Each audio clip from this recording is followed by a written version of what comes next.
Una sa ating mga balita, Senator Bato, marami palang armas. Pangalawa sa ating balita, Senator Amy Marcos may matinding pakiusap kay Senator Cayetano. Pangatlo sa ating balita, General Torre, sasama na ba sa paghunting kay Senator Bato? Bago tayo magumpisa, baka pwede pa like ng video na ito. Malaking bagay na to sa aming mga content creators. Maraming salamat po. Sa gitna ng patuloy na paghahanap kay Senador Ronald Bato de la Rosa, isang mabigat na paglalarawan ang lumabas mula sa National Bureau of Investigation. Ayon sa ulat ng Philippine News Agency, sinabi ni NBI Director Melvin Matibag na si De La Rosa ay itinuturing na armed and dangerous batay sa standard protocol ng NBI kapag nagsasagawa ng operasyon laban sa isang subject ng warrant o fugitive. Hindi raw ito basta personal na bansag, kundi bahagi ng security procedure ng law enforcement, lalo na kung ang taong hinahanap ay may background sa armas, operasyon at tactical training. Ayon pa sa ulat ng Inquirer.net, ipinaliwanag ng NBI na sa ganitong klaseng operasyon, otomatikong ipinapalagay ng mga otoridad na maaaring armado ang subject at posibleng magdulot ng banta sa arresting team. Mas lalo raw itong pinagtutuunan ng ingat dahil si De La Rosa ay dating hepe ng Philippine National Police at matagal na nagsilbi sa law enforcement. Para sa NBI, ang ganitong background ay sapat na dahilan para itaas ang antas ng pag-iingat ng mga tracker team habang patuloy ang paghahanap sa senador. Pero mariing tinutulan ito ng kampo ni De La Rosa. Sa hiwalay na ulat ng Inquirer.net noong May 24, 2026, sinabi ng abogado niyang si Attorney Israelito Torion na walang factual basis ang pagtawag sa senador na armed and dangerous. Ayon kay Torion, si De La Rosa ay isang sitting senator na sa kanilang panig na natiling mapayapa at kumilos ng naaayon sa dignidad ng isang public servant at mamamayang Pilipino. Para sa kampo ng senador, ang ganitong klaseng label ay hindi nakakatulong sa maayos at mapayapang pagresolba ng legal na usapin. Dito nagsisimula ang banggaan ng dalawang pananaw. Sa panig ng NBI, ang armed and dangerous ay hindi raw agad nangangahulugan na may aktwal ng banta o may hawak ng armas si De La Rosa sa oras na iyon. Sa halip, ito ay operational presumption. Ibig sabihin, paghahanda ng mga otoridad sa pinakamalalang posibleng sitwasyon para maiwasan ang peligro sa mga operatiba at sa publiko. Pero sa panig ng depensa, delikado ang ganitong klaseng paglalarawan dahil maaari nitong hubugin ang public perception laban sa senador kahit wala pang ipinapakitang konkretong ebidensya na siya ay armado o handang lumaban. May lumabas ding claim mula sa Pinas Pulse na umano'y may 118 registered firearms si De La Rosa at ginamit ito bilang bahagi ng paliwanag kung bakit mataas ang caution level ng authorities. Pero mahalagang linawin, sa ngayon, base sa available public search results, hindi nakita ang hiwalay na opisyal na PNP document o mainstream report na direktang nagpapatunay sa numerong 118 registered firearms. Sa ilalim ng Republic Act No. 1 o 591, may iba't ibang uri ng firearms license.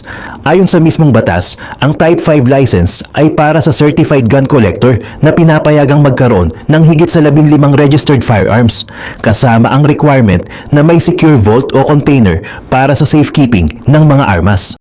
Habang nangyayari ito, nananatiling mas malaki ang legal na usapin, ang ICC arrest warrant na inuugnay kay De La Rosa, kaugnay ng alegasyon ng crimes against humanity sa drug war ng Duterte administration. Ayon sa Reuters, tinanggihan ng Supreme Court ang kanyang bid na pigilan ang arrest batay sa ICC warrant. Ngunit nilinaw din na hindi pa nito tuluyang dinidesisyunan ang buong issue ng enforceability ng ICC warrant sa jurisdiksyon ng Pilipinas. Sa pinakahuling ulat ng Reuters, sinabi ng gobyerno na target nilang arestuhin si De La Rosa without delay, habang sinabi rin ng mga otoridad na may lead sila sa kanyang kinaroroonan. Kasabay nito, nananatiling sensitibo ang sitwasyon dahil si De La Rosa ay dating PNP chief, sitting senator, at isa sa pinakakilalang pangalan na inuugnay sa drug war cases na iniimbestigahan ng ICC. Ayon sa post ng Philippine Star, nanawagan si Senator Amy Marcos kay Senate President Alan Peter Cayetano na ipagpatuloy na ang investigasyon ng Blue Ribbon Committee kaugnay ng kontrobersyal na issue sa flood control corruption. Sa kanyang pahayag, malinaw ang panawagan ni Marcos.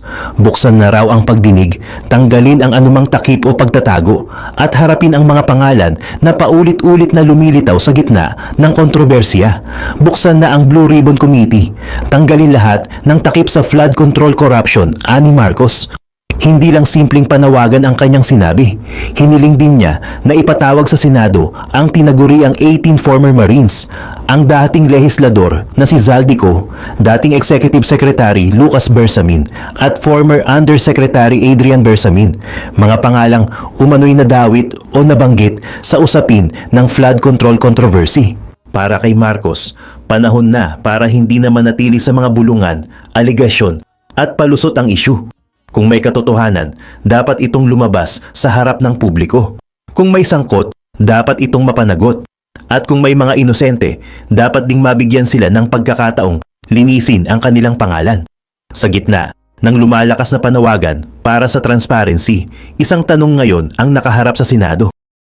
Ayon sa ulat ng Inquirer.net, muling napasama sa usapan si dating PNP Chief at ngayon ay MMDA General Manager Nicolas Torre III matapos siyang tanungin kung handa ba siyang tumulong sakaling utusan ng Malacanang na tumulong sa pag-aresto kay Senador Ronald Bato de la Rosa. Ang sagot ni Torre, may halong biro pero may malinaw na limitasyon kung nasa sakop ng MMDA area sa kalsada, kanal, imburnal, ilog, waterways o landfill, maaari raw silang tumulong. Sa gitna ng mga usap-usapan tungkol sa paghahanap kay De La Rosa, ipinaliwanag ni Torre na may kanya-kanyang responsibilidad ang bawat ahensya ng gobyerno. Hindi raw basta-basta papasok ang MMDA sa lugar na hindi nila sakop. Kung nasa ibang area ang hinahanap, ang dapat umaksyon ay ang ahensyang may jurisdiction doon. Para kay Torre, bahagi ito ng tinatawag na whole of government approach, kung saan bawat opisina ay kikilos ayon sa mandato nito. Hindi rin basta ordinaryong pangalan si Torre sa ganitong usapan.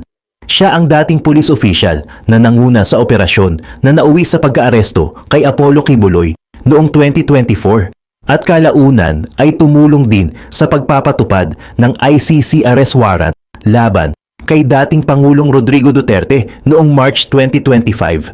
Kaya nang mabanggit ang posibilidad na siya naman ang tapikin sa kaso ni De La Rosa, mabilis itong naging sentro ng atensyon.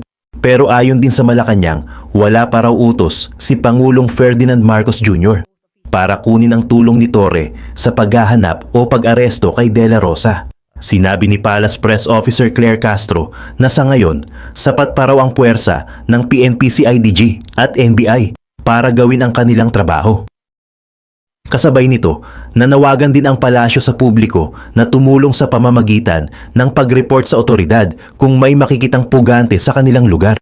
Samantala, nananatiling hindi pa rin malinaw kung nasaan si De La Rosa. Ayon sa Bureau of Immigration, wala raw record na umalis siya sa bansa sa mga international port of entry at exit. Pero nilinaw din ng NBI na hindi sakop ng kanilang jurisdiction ang mga buy area. Dahil ito ay binabantayan ng local government units, Philippine Coast Guard at pulisya. Sa ngayon, nasa ilalim pa rin si De La Rosa ng Immigration Lookout Bulletin Order habang hinaharap ang ICC arrest warrant kaugnay ng kasong Crimes Against Humanity of Murder. Ibang topic naman po, as former PNP Chief at isa rin dating PNP Chief si Senator Bato de la Rosa, ano pong reaction nyo nung sabihin natin umalis o tumakas siya sa Senate building matapos yung putukan sa Senado? Nung in-examine ko kasi, hindi siya MMDA covered ang Senate building. Hindi naman siya landfill, hindi naman siya waterway.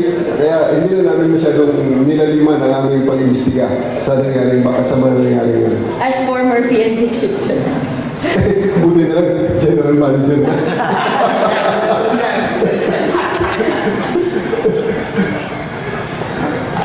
Ayun na, Magandang umaga po, Senator and GM Torre. I'm Isa Umali po from DCWB. Sorry po, sususugot ko yung question ni Tina.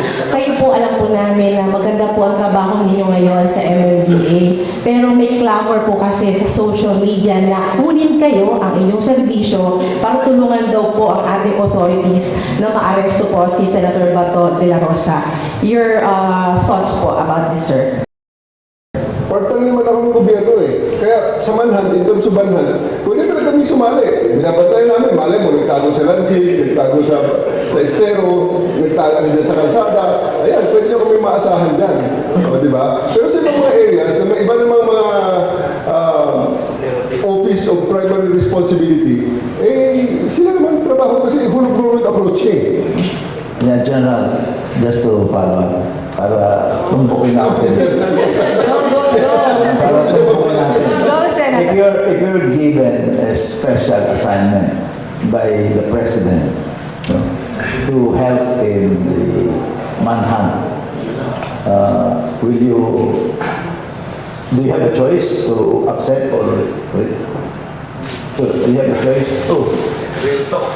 Pag presidente ng utusan, automatic, no choice, di ba? Pero ito nga ang bottom line dyan. Ang pagtingin ko dyan sa mga bagay na yan, kasi institutional yan eh. It's not about a person. It's not about me. It's not about Senator Bato. It is about a process. It is about a system. It is about a law. And it is about a job. Na, desisyon mo na lang, personally, kung ikaw ang utusan, whether you do it or not. Kasi, maliwanag naman, ito na, naglabasan ng mga desisyon ng mga abogado na talagang overwhelmingly at saka yung mga otoridad na mismo nagsasabi, legal ang warrant, pwede nyo i-implement yan, at yan ay sa tingin ko, we have to respect the process, let the systems work, because police as a law enforcement, hindi po pwedeng mamili ka kung alin ang implement mo, alin ang hindi. Because at the end of the day, the job of the police is not to judge the case, but to implement the processes. And in this case, the warrant. So, they have to do it, protect the process, let it roll in its natural course, and most especially, protect the institution, because ultimately, it is in the thing that we protect here at ang foremost consideration na dapat nating maproteksyonan ay ang interes ng bansa. Isa na lang po, kahapon po kasi nabanggit ni Justice Secretary Frederick Vida na nag-request po yung DOJ Special Panel of Prosecutors ng CCTV footages doon po sa vicinity ng Senate para daw po sa investigasyon doon sa apparently na pagtakas ni Senator Bato de la Rosa. Nakapag-usap na po ba ang DOJ at ang MMDA at naibigay na rin po ba ng MMDA yung requested CCTV footages? I think there's a letter na lumabas nga sa internet na supposedly deliver ngayon sa MMDA. Whatever the investigating authorities needs and whatever the other agencies of the government needs, the MMDA is ready to cooperate and we will give them all the information that is in our database. Thank you so much po. Thank you po. Okay, thank you very much. Next. So, on ano naman po, MMDA side naman ulit, Mads po from Net25. State your name, please. Sir, it's Mads from Net25 po. Okay. Ngayon, maingay yung paghuli kay Bato. Successful ka kay kay Buloy, tsaka kay Duterte. What if bigla kang atake ng Malacanang, ikaw na nga dumakip dito, mag-serve ng warrant? Would you accept yan, no? Basta may information na si Senator ay nandun sa landfill, sa waterways, sa Layo naman. Pwede. Daya. Hindi, sir, would you take the challenge? Sa soundbite lang, sir. MMDA, basta sa MMDA yan. Nandun sa kalsada, di ba, sa ilalim ng kanal, sa ibugnal, yan, pwede. Parang no comments. Seryoso yun. Okay. Alam ko, hindi mo gusto yung tanong. Sige, sir. Okay, thank you pa. Okay, thank you. Next. In military parlance, operate ng isang organization at very critical ang MMDA sa pag-deliver ng basic mission at sa public safety in the two universal mission. Welcome to General Maraming salamat, Senator Joey Vida, sir. Maraming salamat for having me again here in your show. ang pag-uusapan natin na diretsahan na ay tungkol sa sabihin na natin magkakambal na functions ng Metro Manila Development Authority. One is flood control and sewerage management, at yung pangalawa ay yung solid waste disposal and management. Yes. Magkakambal itong Yes. dalawang functions ng MMDA. Yes. At ang general manager, ang talagang executive officer ng MMDA, ang Metropolitan Manila Council, and chaired by Ron Artes. Ang nagpapatupad ng mga polisiya na yan ay ang general manager. So kayo ang pinaka-executive officer ng MMDA. Nagsisimula na ang tag-ulan. At alam naman natin, sa buong taon halos nauubos yung alphabet, sa pinapangalan sa mga bagyo. Nakahanda na ba ang MMDA bilang pangunahing ahensya na talagang mag-aasikaso ng sisigurado na hindi tayo babahain sa panahon ng tag-ulan? Ano ang mga ginagawang paghahanda ng MMDA para sa ganon ay maiwasan nga natin ang pagbaha na nagdudulot ng 1. Suspension ng classes, 2. Suspension ng work, 3. Disease, dala-dala yung sakit, kapag ang baha ay malaki at saka nananatili. Ano ang ginagawa ng MMDA na ngayon bilang paghahanda? Yung paghahanda, sir, natin sa rainy season na to, nagsimula, sir, months back pa. Okay, sir. Pero based on the first rains, talagang marami pa kaming gagawin pa, sir, na ng mga adjustments. Kasi based on the first rain, may mga binahauli ng mga lugar, sir. So, ang paghahanda namin, At hindi pa malakas yun, ha? hindi pa malakas yun, sir. Meron ibang area na sa Metro Manila. Yes, sir. I think about a week, Yes, sir. 10 days ago or Yes, sir. a week ago. Yes, sir. So, ang una namin ginagawa, sir, siyempre, yung declogging ng mga estero, sinisigurado namin na ang mga estero natin ay wala ng basura. Kaya nga, sir, magpinsan talaga, sir, o magkakambal ang operations ng anti-flood at saka yung solid waste management. Yes, So, sir. basura at baha, magkakasura yan. Yes, sir. Ilan ang mga estero natin or tributaries masasabi dito sa Metro Manila, at saan nagagaling ang malaking portion ng tubig also? Is it from the Manila Bay or from Laguna Lake?